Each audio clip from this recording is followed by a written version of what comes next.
Good morning, everyone. Happy early Mother's Day, and thank you, Rachel, for the warm introduction. I think back to what Taraji P. Henson said when she lost um, her son's father, who was also murdered, like my brother. Grief is love with nowhere to go. I've tried to live a life of taking my trauma and having it have a place to go. So I am deeply grateful to Tina and the Peace Institute to have the opportunity to do something that I love doing, and that is raising money, quite frankly, to advance extraordinary missions. So again, happy early Mother's Day to all of you. Happy Women's History Month.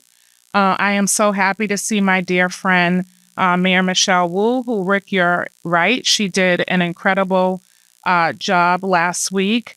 And to see Mira here with her, I asked her, I'll let y'all in on a little secret. I said, Mira, where did the name come from? And she said, Mira is their miracle baby. So for those of you who didn't know the meaning of Mira, that's what it is. And then Commissioner Cox, I asked the commissioner, my only brother was robbed and murdered on November 13th, 1989. And in 1989, there was 100 murders. In 1990, it was at the height, 152 murders. And back then, only 47% of the murders were solved. Many of us know the legendary Mary Franklin, who really led the effort for our city to try to solve or bring light to the unsolved murders. But when I think about what Commissioner Cox has done, especially over his tenure in leadership with bringing down, in 2023, we had 37 homicides, which is still too much. But my data shows that at least the solve rate went up to 66%. I know what that's like for families. I was talking to Dr. Thea James, again, another good friend, and when my brother was murdered, they took him to what was then called Boston City Hospital.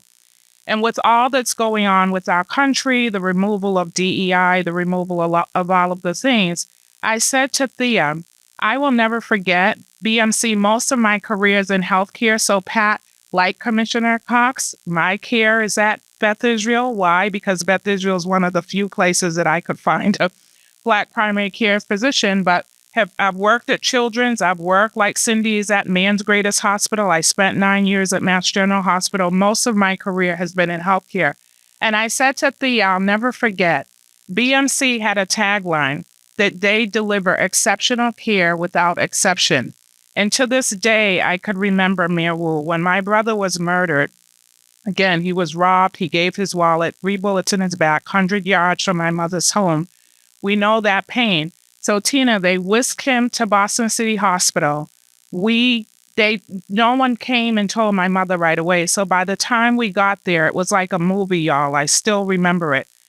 The doctors, because they have exceptional care without exception, they didn't have my parents walk in and say, where can we find Conrad James? The doctors was waiting there. And I'll never forget, because I was in my 20s, the elevator door opened. And they said, not to any of us, they knew a mother's heart. They said, Mrs. James, we lost him. They didn't say he died or what have you. And that always stuck with us as a family. And I wish back then we had a Peace Institute.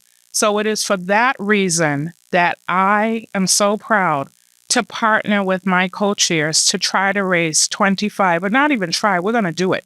The first meet, can I tell you all, we are like a third of the way there. Our first meeting was with our Honorable Mayor, Michelle Wu, who said, Tina, Denella, what can I do? The city has stood up and helped.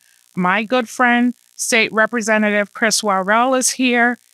We have some public funding, thanks to Chris's leadership. We have a lot of private funding. It's amazing, right, Rachel, what we've been able to do in like 14 months. And before the end of this year, we will have shovels in the ground. And for the next little Denella that needs a place to convene or just to have peace. I met a young man here, Tina, I'm sure he's somewhere in the room earlier, and he shared his story with me.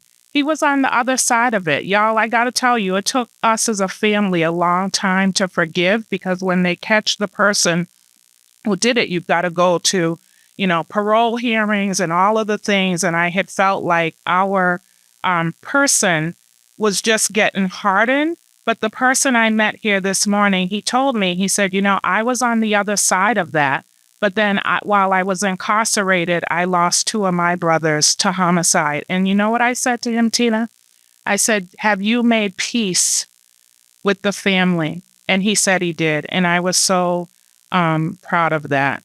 So I am delighted to chair the campaign as we go on. Some of you in the room may be saying $25 million is a lot, but everyone can get involved. As soon as we get the shovels in the ground, we're going to have opportunities for you to honor your loved ones at smaller dollar donations, meaning I don't know what we'll come up with, right, Tina? Maybe $500 for a brick, or, $100 to name a chair or something like that. But we want everyone to be involved. And so thank you so much for being here. Thank you for walking in honor of whomever.